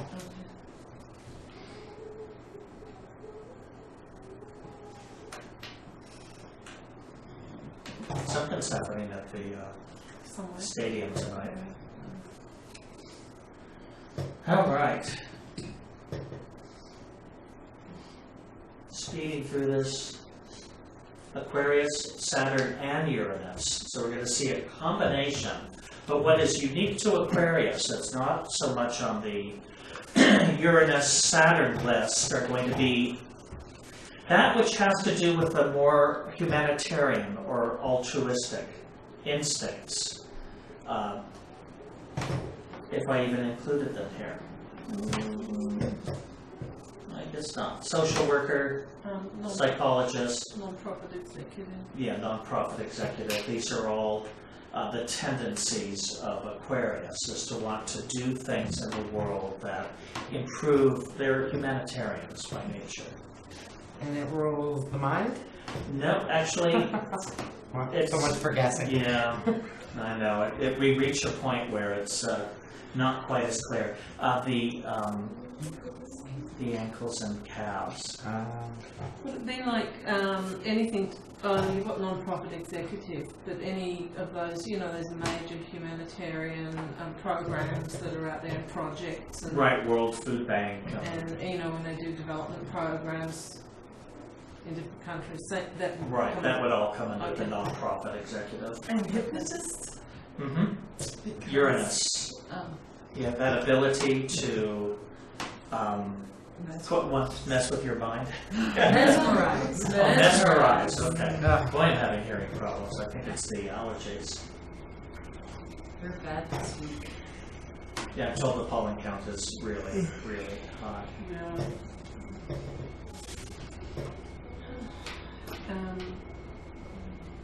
Pisces, Jupiter and Neptune. So we're going to see the spirituality of Neptune, the religiosity of Jupiter here. Keyword is I believe. So again, the theme of actor comes up. Dancers, oil-filled workers, but they also work behind the scenes and can work in hospitals or as investigators. Informant might come under this category as well. And mystics, monks, nuns, gurus, they all come under this. Retreat workers, person who works at the spa, you know, where you're going into a, you know, what do they have in some places now, those isolation tanks? All Pisces. All right, we've got 16 minutes left to cover this very important information. You've got your list to take home. You can, you know, sit in the morning and read your list. It's going to be loads of fun. But the thing is, the truth is, to be a good astrologer, and people hate to hear this, but it does require a certain degree of memorization. Because you have to see vocabulary themes related to planet, signs, houses, and aspects. So we're putting it all together with these lists, basically. Astrodynes. You, most of you have received tonight a copy of your chart and your astrodynes. And what astrodynes are is they were a means of determining astrological power. The word astro means star and dyna means power.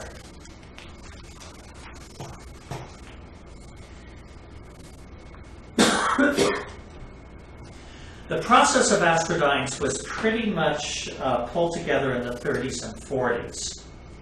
The Astrological Research Department, headquartered in Los Angeles at that time, had people around the world, astrologers and student astrologers around the world, working on a system to determine how one could assess power, harmony, and discord in a chart.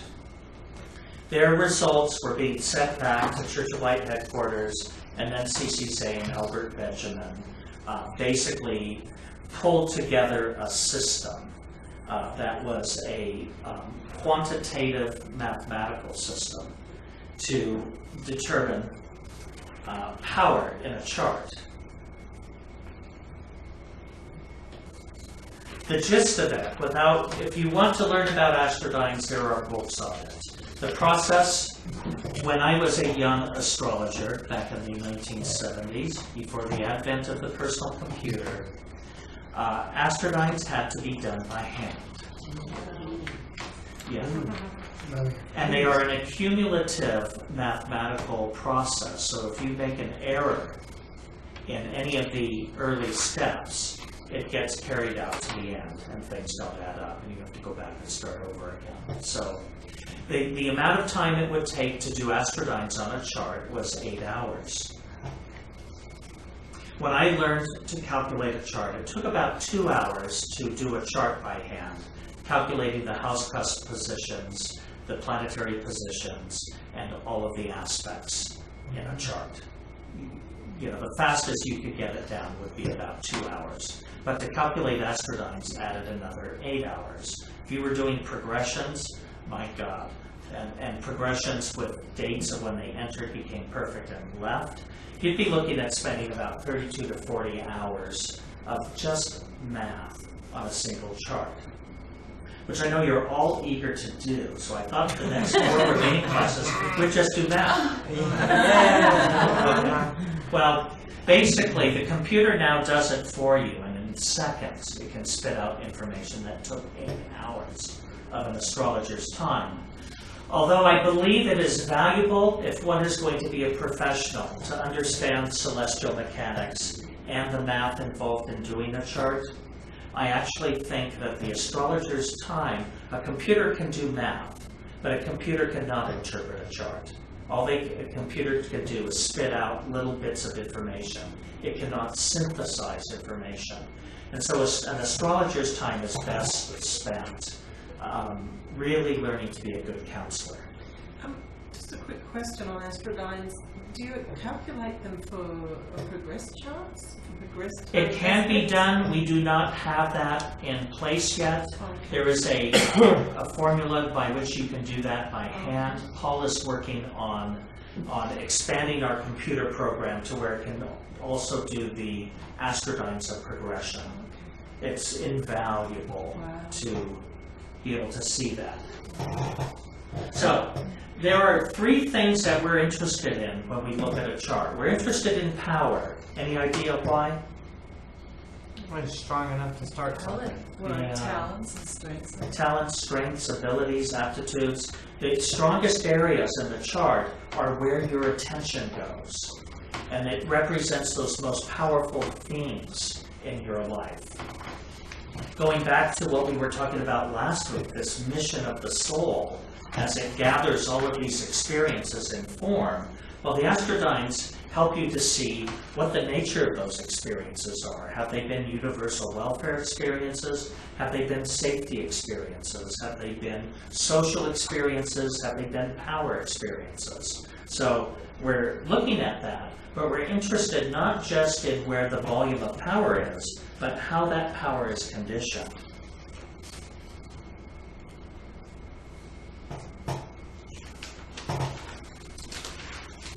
So in reading the Astrodyne report,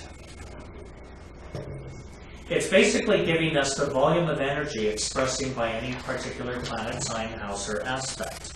The way it is read, since you all have these sheets, and you get to study them this week, is basically,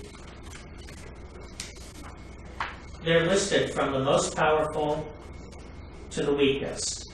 It is assembled by the planetary symbol on the left, the amount of astrodyne power, the percentage of that power, and then the conditioning energy, which we will talk about in a moment. But this is something we're going to be applying basically over the next 4 classes. This is seminal to what we do in vocational analysis. So basically, the greater volume of energy you have for a planet, sign, or house, the greater expression that has in your life. For most of you, when you start studying your chart, these things will not come as surprises. The other thing is the order from strongest to weakest in your chart, represents to some degree the hierarchy of personal needs. Which urges have the greatest need for expression within your soul?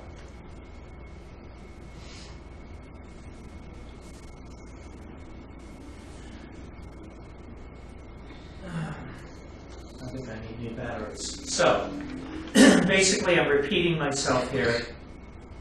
This line shows the power of the planets, from the strongest to the weakest.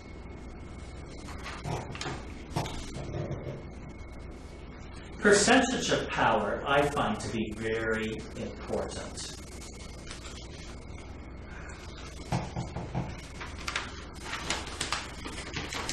This might explain to us why one person has such a need to nurture or comfort or appeal to the masses, but is not necessarily ego-driven. When you look at the percentage of the urges, power urges at 2.5%, as compared to domestic urges, 14.4%, it starts to give us keys to understanding individuals. Now, harmony and discord. Going back to last week's class when we talked about pleasure and pain, our charts are marvelous indicators of the pleasure and pain in our lives. And this is indicated in the chart by the harmony and discord. This is conditioning energy.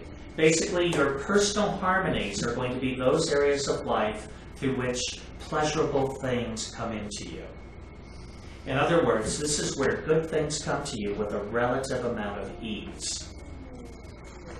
And your areas of discord are going to be areas of life where you experience pain. This means that, painful or difficult experiences come into your life with a relative amount of ease. So it's important for us to be able to recognize those. And when we start talking about ways of earning money and how to choose a specific vocation over the next 2 weeks, this is going to be really key information for us.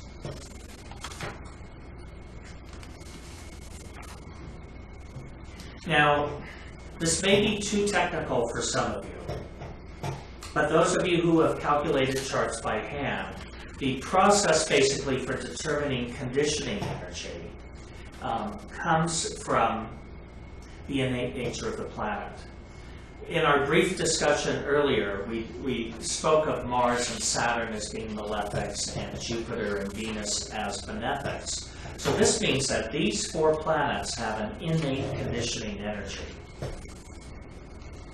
whereas the rest of the planets are neutral. They bring neither harmony or discord with them. There are in astrology what are called essential dignities, which is whether a planet falls in its home sign. We talked about home signs tonight when we talked about Mars ruling Aries and Scorpio, or Venus ruling Taurus and Libra. But we also have what are known as detriments, the fall of the planet, it's in harmony. So there are other ways. Basically, the signs function as sounding boards. The planets themselves are tones. They sound differently depending on what instrument they're being played on. And on some, they sound better than others. So a small amount of conditioning energy is attributed to the sign in which any planet falls. And there are tables of essential dignities which give us that information. The aspects, which we only touched on briefly last week when we talked about pleasure and pain. That in Hermetic astrology we work with 10 aspects. And they are either harmonious, discordant, or neutral. They are either powerful, moderate, or weak. And we looked at a breakdown of that in last week's class. So the aspects can add conditioning energy. However, the Astrodyne report does all of that work for you.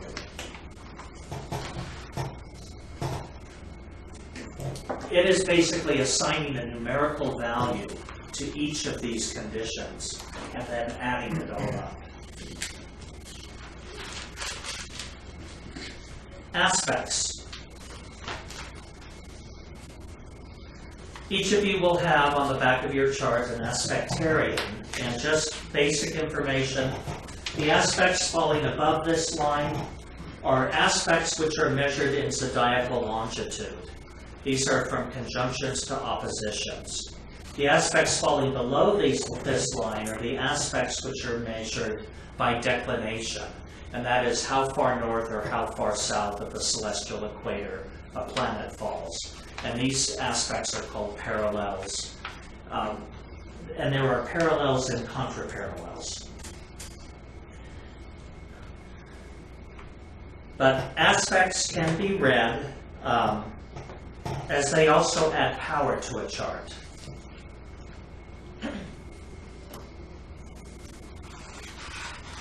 Basically, the upper line represents the relative strength of any aspect. So one of the things you want to do with your chart is go through and circle the highest numbers, because the strongest aspects in your chart are going to be key thematic areas in your life. They're very insightful. And they're not always what we think they will be. The lower line represents the conditioning energy. How much is being attributed that brings power, how much brings harmony or discord. And we'll play with this over the next few weeks. You don't have to grasp all of this completely tonight. So,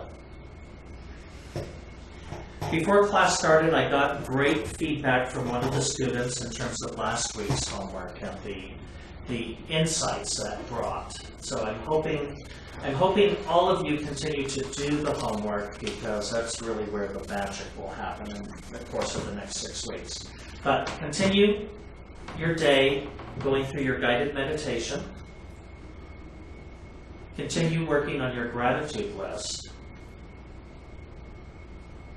And then you have on your handouts, I want you to study your Astrodynes this week and just become familiar with, on your own, with reading that report based on what you learned tonight and what detailed notes you can go back to your handout. Some of you have done this before, but basically you're going to write down your top 3 planets, just so you become familiarized. You'll need a larger sheet of paper than I've provided you. Maybe the blank backside will work. But basically, using your vocabulary that you've learned, put down a few keywords. What are some activities ruled by these planets? What's ASC? That's your ascendant, or the rising sign. Oh, gotcha. And MC is short for medium cele, or the mid-heaven. Okay, you lost me there. So, what's more important, though, than the ascendant or midheaven, or the planets, the midheaven and ascendant do not rule urges in the soul. The ascendant is the soul's grounding wire to the physical body, and the midheaven is basically our goals and aspirations in life. It's sort of our lightning rod. It's where we stand out in the world. Your dominant element, there is a column there in the lower left corner where you can see whether it's fire, earth, air, or water. This is insightful information. Wow, 40%. You want to look at the column going back to harmony. Your best planet is going to be the planet with the largest number in the right-hand column under harmony, the largest number that does not have a minus in front of it. And then you're going to write down what are some of the activities ruled by that planet. Do the same with your sign. Do the same with your house. This is a week to take sort of a personal inventory of your chart, because this is going to give you a lot of, once you have that under your belt, when we start looking at the next 2 classes, this is going to give you a certain degree of self-awareness, so that the in-class time is not going to be so much of a learning curve for you. You want to write down the same thing with the houses, what your best house is, activities ruled by that house. Then think about your life. Make a list of what you think are your best developed skills, talents, and abilities. And look back on your life. Your life has been a training in something, whether it's been taking care of cats or, growing turnips or bringing the dead back to life. Who knows? But your life has somehow been, a training ground. We want to add those experiences because we'll be thinking about those also on the Like next. your passions and your hobbies and interests. We're going to work with those in 2 weeks. Okay. But you can write down some things you'd like to make money at and some things you actually know you can prosper at. So that's just your inventory, and the classes, you basically have that list. Next week we're talking about the 4 factors of making money, and then we're going to look at discovering your vocation the following week. Those of you who like working with astrological vocabulary or want to further understand how to read astrodigms, oops, what happened? Well, the recommended reading was at the bottom of the sheet. And when you're saying vocations, are you distinguishing between paid vocations, callings? I'll discuss all of that in 2 weeks. Okay. We're going into that in great detail. Right. And Because sometimes your calling is not always what you're paid to do. And that's another thing of discernment too, because I know we can beat our heads against the wall. And we need to kind of get a sense. Right, and in this class we want to look at both. What your life's calling is, but also what you can do to make money, because if you're going to do that calling, you need to survive. There's certain people like Gauguin and Van Gogh that in their lifetime could not make things very well from their own hearts, but Are we going we're to glad they followed those callings. Are we going to look at things like alternative exchange, like not necessarily money as in money, but trades and things like that? Can that come into it? I wasn't planning to do that, Okay. but we will cover a lot of things. So it over might this few intimate weeks. some of those areas where there can be actually fair exchange. Yeah. But we will talk a little bit about barter, Sure. but more how money has replaced that. Yeah. But any questions on tonight's class? So, this book by Doris Chase Dolan, Mhm. Cosmodynes, same as Astrodynes. Yes, she had to use a different term back in those days because Astrodynes was trademarked by the Church of Light. So but you can't trademark a mathematical process. You can trademark a title of something. Is it hard to find these books? But we have them in our bookstore. So they're available there. They're available online for students that are participating at a distance. The 2 books I'm recommending are probably, I don't know, 2 of the books I got the greatest value from. Now, they were printed in 1974, which tells you how far back they go, and that's when I was working with them. But Lynn Palmer's book is a great book just to have a list of vocabulary. Awesome. It is awesome for that. And that, again, adds to your interpretive skill as an astrologer. Doris's book is great in terms of being able to actually look at this component of a chart, power, harmony, discord, and how to incorporate that into the analysis. When you have that and can combine the vocabulary that Lynn works with, there's 2 really powerful tools in place, which is why I recommend them. And again, I'm recommending books almost every week, maybe not next week, but it doesn't mean you have to go out and buy all of them, but be on the lookout for them, and just know if you're building, there are so many books out on astrology, and I believe that some have greater value than others. So I'd rather make recommendations where I think one will get the greatest value from their reading. Any questions?